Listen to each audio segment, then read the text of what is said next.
ये जो प्रॉब्लम जो है बेसिकली हिप का है, हिप जॉइंट का या कुल्हे का रहता। और बेसिकली क्या होता है इसमें कि जो अपना कुल्हे का जो बॉल है उसको खून नहीं पहुंचता है, और खून न पहुंचने की वजह से वो सड़ जाता है, और वो सड़ने के बाद फिर उसमें हिप जॉइंट में आर्थराइटिस चालू हो जाता है। सो बेसिकली इसका प्रॉब्लम ये है कि यहाँ पे खून नहीं पहुंच रहा है, उसको न्यूट्रिशन नहीं मिल रहा है, ऑक्सीजन नहीं मिल रहा है, और उसकी वजह से वो पार्ट जो है वो खराब हो रहा है। और being a weight bearing joint मतलब आपके शरीर का मैक्सिमम वजन उस पार्ट से जा रहा है, इसकी वजह से आपको चलने में तकलीफ होती है, और चलने में तकलीफ, दर्द होता है, प्लस जो मसल्स जो है वहां के वो सब चिपक जाते हैं जॉइंट को, और वही एक चीज है जिसकी वजह से दर्द और लंगड़ापन, ये दो चीज पेशेंट को होती है। सो बेसिकली जब हम एवीएन की बात करते हैं तो ये अपना हिप जॉइंट है, ठीक है। अपना ही जो पूरी मूवमेंट होती है शरीर की जिसके ऊपर अपन चलते हैं तब ये जॉइंट ऐसा मूव करता रहता है, ठीक है। आप अगर बैठते हो नीचे पालती मार के तो ये ऐसा हो जाता है, अगर आप पैर बाहर निकालते हो तो ऐसा हो जाता है, ठीक है। प्रॉब्लम होता है ये जो बॉल है एवीएन, इसकी समस्या है। एवीएन में ये बॉल को खून नहीं पहुंच रहा है और इसकी वजह से ये सड़ के चपक जाता है, इसका जो गोलाई है वो खराब हो जाती है, और ये गोलाई खराब होने की वजह से ये जो है पूरा जो इसकी जो पूरी स्मूथनेस है, जो कार्टिलेज है इसका, वो खराब होके ये पूरे सॉकेट को खरोड़ता है। और जब पेशेंट ऐसे खरोड़े हुए खराब हुए जॉइंट के ऊपर चलता है तो उसको दर्द होता है। हिप जॉइंट का जो प्रॉब्लम है, हिप आर्थराइटिस जो होता है, इसके लिए ट्रीटमेंट है जॉइंट रिप्लेसमेंट, यानी हिप रिप्लेसमेंट, या फिर ये कुल्हे को बदल देते हैं। लेकिन अभी कुछ ऐसे नए तकनीकें आई जिससे हम ये हिप जॉइंट को, ये जो बॉल है, इसको बचा सकते हैं। तो पेशेंट को जॉइंट रिप्लेसमेंट जैसी बहुत पेचीदा और बहुत ही डिमांडिंग सर्जरी नहीं लगेगी। लेकिन प्रॉब्लम यह है कि इसको करने का, इसको बचाने का एक सुटेबल सिर्फ एक टाइम पीरियड मिलता है, उसी टाइम पीरियड में हम इसे बचा सकते हैं। एक बार वो टाइम चला जाता है, ये खरोड़ के पूरा चपटा हो जाता है, उसके बाद में ये बॉल को बचाना नामुमकिन है।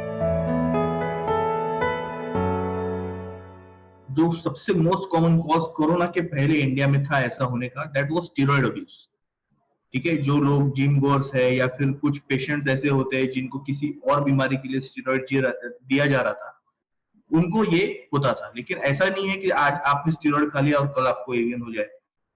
ये थोड़ा पीरियड ऑफ टाइम, 1-2 साल 3 साल जो लोग स्टेरॉइड लेते हैं उनमें काफी पाया जाता था। दूसरा इंपॉर्टेंट रीजन है इंडिया में और खास तौर से विदर्भ में, that is sickle cell. Sickle cell से पीड़ित लगभग 90% पेशेंट्स को एवीएन होता है at some moment of their life time, ठीक है।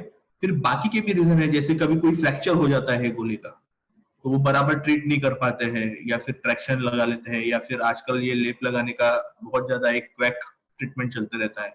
ये एक रीजन है जिसकी वजह से patient will land up in AVN और बाद में उनका आर्थराइटिस, उनको हिप का आर्थराइटिस हो जाता है, ठीक है। तो ऐसे ये सब रीजंस है। जो स्कूबा डाइवर्स वगैरह जो रहते हैं, जो डीप सी डाइविंग वगैरह करते हैं, इनमें भी थोड़ा सा पाया जाता है। नॉर्मल लोगों से थोड़ा ज्यादा चांसेस रहता है इनको ये होने का। लेकिन मेन रीजन जो है इंडिया में, दैट इज स्टेरॉइड अब्यूज, दूसरा है सिकल सेल। जब एवीएन चालू होता है बेसिकली तो इमीडिएटली जब हिप जॉइंट पेन होता है पेशेंट को, कूल्हे में दर्द होता है, यूजुअली पेशेंट इमीडिएटली तब नहीं आते क्योंकि ये दर्द बहुत हल्का सा होता है। धीरे धीरे ओवर पीरियड ऑफ डेज, महीना भर 2 महीने में वो बढ़ता है टू दिस लेवल की फिर पेशेंट का चलना भी मुश्किल हो जाता है। यूजुअली अगर इसको बहुत अर्ली स्टेजेस में अगर हम पकड़ते हैं, जो डायग्नोसिस बाकायदा आज की डेट में एमआरआई पे एकदम परफेक्ट हो जाता है, बहुत जल्दी में पकड़ सकते हैं, ठीक है। तो जब स्टेज 1 में जब रहता है एवीएन, तब इसकी गोलाई में कोई चेंज आया नहीं रहता है, लेकिन अपने को एमआरआई में दिखता है कि इसके अंदर खून नहीं पहुंच रहा है। फिर इसका दूसरा स्टेज रहता है स्टेज 2, जिसमें अपने को पता चलता है कि खून तो पहुंच ही नहीं रहा है, लेकिन ये गोले के अंदर की हड्डी जो है वो खराब हो रही है, वो बाकायदा दिखती है हमारे। और स्टेज 3 में ये जो ऊपर का पार्ट है ये पूरा चपटा हो जाता है। और स्टेज 4 में जब एकदम सबसे ज्यादा बढ़ जाता है, विच इज आखिरी स्टेज, उस स्टेज में ये जो सॉकेट जो है जिसमें ये गोला बैठता है, ये चपटा होके इसको यहाँ के कार्टिलेज को खरोना चालू कर देता है एंड पेशेंट को आर्थराइटिस हो जाता है। सो बेसिकली जब हम एवीएन की बात कर रहे हैं तो एवीएन ये सिर्फ ये गोले का होता है, लेकिन एवीएन से जब बहुत ज्यादा बढ़ जाता है एवीएन और आर्थराइटिस होता है, that is the time when we think कि हमको जॉइंट रिप्लेसमेंट या कूला बदलने की जरूरत पड़ेगी। सबसे इंपॉर्टेंट चीज है कि कौन से स्टेज में है, क्योंकि आपका कौन से स्टेज में है एवीएन वो आपका डिसाइड करेगा कि कौन से प्रकार की ट्रीटमेंट आपको या कौन से प्रकार की सर्जरी आपको लगेगी। ठीक है, जब पेशेंट जिसको पता ही नहीं है कि उसको एवीएन हुआ है, जब ऐसे पेशेंट हमारे पास आते हैं तो हम of course after clinical examination करने के बाद इनका एक एमआरआई कराते हैं। सबसे एक्सरे तो है ही, लेकिन अर्ली स्टेजेस में स्टेज 1 या इवन स्टेज 2 में एवीएन एक्सरे पे कभी कभी नहीं दिखता है, लेकिन अच्छे से अगर एग्जामिनेशन करो और आप एमआरआई निकालोगे एवीएन जल्दी पकड़ में आएगा। और ये स्टेज 1 और स्टेज 2 में जो पेशेंट आते हैं जिनका हम एमआरआई कराते हैं और उसमें पता चलता है कि ये हड्डी सड़ रही है, उसके बाद हम सिर्फ एक्सरे पे एक चीज देखते हैं कि ये गोलाई मेंटेन है कि नहीं। अगर इसकी गोलाई मेंटेन है तो हम इसको बचाने की सर्जरी करते हैं। अगर इसकी गोलाई मेंटेन नहीं है, मतलब आगे बढ़ चुका है, स्टेज 3 में स्टेज 4 में जाया है, आर्थराइटिस के चिन्ह दिख रहे हैं एक्सरे के ऊपर, फिर हम इसको बचाना मुश्किल हो जाता है। उस केस में हम इसका रिप्लेसमेंट कर डालते हैं। आज के डेट में हिप रिप्लेसमेंट सबसे वन ऑफ ऑर्थोपेडिक सर्जरी में या फिर bone and joint related surgery में सबसे सक्सेसफुल सर्जरी मानी जाती है। ठीक है, इसमें क्या होता है, बेसिकली हम क्या कर रहे हैं इसमें कि ये जो आपका सबसे पहले मैं सॉकेट की बात करता हूं। जब आप जिनको जॉइंट रिप्लेसमेंट करा रहे हैं, ये सॉकेट इनका खराब हो जाता है। ठीक है, आप देख रहे हो ये सॉकेट ये खराब हो जाता है। ये खराब हुए सॉकेट को हम पूरी जो उसमें से खराबी है वो खरोड़ के निकाल देते हैं और इसमें ऐसा एक कप बिठा देते हैं। ये कप जो है ये हाईली क्रॉस लिंक पॉलीमर का बना हुआ है। ठीक है, तो ये कप लग गया यहाँ पे। अब ये कप आपका नया सॉकेट बोल के काम करेगा। अब रही बात गोले की, तो ये जो बॉल जो खराब हो जाता है हम इसको काट देते हैं, निकाल देते हैं और ये ऐसा नया बॉल एक लगा देते हैं। इसका जो एक पार्ट जो है ये स्टेम का, ये इसके अंदर जाता है, हड्डी के अंदर जाता है और ये जो गोलाई दिख रही है ये नया बॉल बोल के काम करेगी और ये बॉल ये सॉकेट के ऊपर काम करेगा। तो ये हो जाता है आपका जॉइंट रिप्लेसमेंट सर्जरी। इसका जो धातु है ये किस चीज का बना हुआ है, तो आज के डेट में टाइटेनियम, कोबाल्ट, क्रोमियम ये चीज का बनाता है। मींस इस मटेरियल से हम मेन इम्प्लांट बनाते हैं। जो ये मेटल का जो पार्ट है ये तो प्लास्टिक है। रही बात ये गोले की, जो नया बॉल बोल के काम करेगा, ये मेटल का आता है और दूसरा सिरेमिक का आता है। तो आज के डेट में हम ऐसे मानते हैं कि जो सिरेमिक वाला जो है, सिरेमिक और पॉलीइथिलीन, ये बेहतर काम करते हैं, लॉन्गेविटी ज्यादा है, इसमें लाइफ ज्यादा मिलती है जॉइंट की। और जॉइंट से रिलेटेड जो प्रॉब्लम रहते हैं, जैसे कभी कभी ये खराब हो जाता है, ये प्लास्टिक भी खराब हो जाता है, उसके चांसेस सिरेमिक के साथ बहुत कम। आर्थराइटिस एवियन की वजह से होता है, सिकल सेल की वजह से रहता है, एंकालोजिंग स्पॉन्डिलाइटिस है, रूमेटॉइड आर्थराइटिस है, अलग अलग चीजें हैं जिसकी वजह से ये कूल्हे खराब होते हैं। अभी आप जब जॉइंट रिप्लेसमेंट करते हो तो सबसे इंपॉर्टेंट ये जानना बहुत जरूरी होता है कि किस चीज की वजह से जॉइंट खराब हुआ है। आपको एक बार वो पता चल जाए तो फिर हम उस हिसाब से इम्प्लांट सिलेक्ट करते हैं वो पेशेंट के लिए और हम ऑपरेट करते हैं।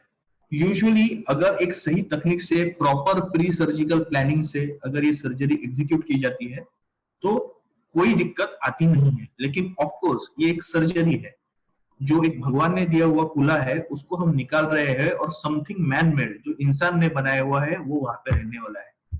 तो इसके ऑफ कोर्स प्लस माइनस कुछ ना कुछ 19-20 इसमें रहने वाला है।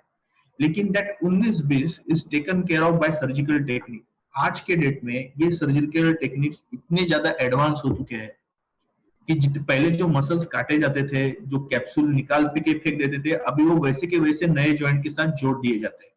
तो उसकी वजह से जो नेचुरल मेक है आपके जॉइंट का वो वैसे ही प्रिजर्व रहता है। नॉर्मली आप किसी भी चीज की सर्जरी कराइए, इन्फेक्शन का चांस रहना ही है। डायबिटिक पेशेंट्स को थोड़ा सा ज्यादा रहता है इन्फेक्शन का चांस, लेकिन वो भी आज हम प्री सर्जिकल वर्कअप के साथ, प्री सर्जिकल मेडिसिन डायबिटिक वाले पेशेंट्स को इंसुलिन वगैरह देके उनके इन्फेक्शन के चांस भी लगभग लेस देन 1% हो जाता है।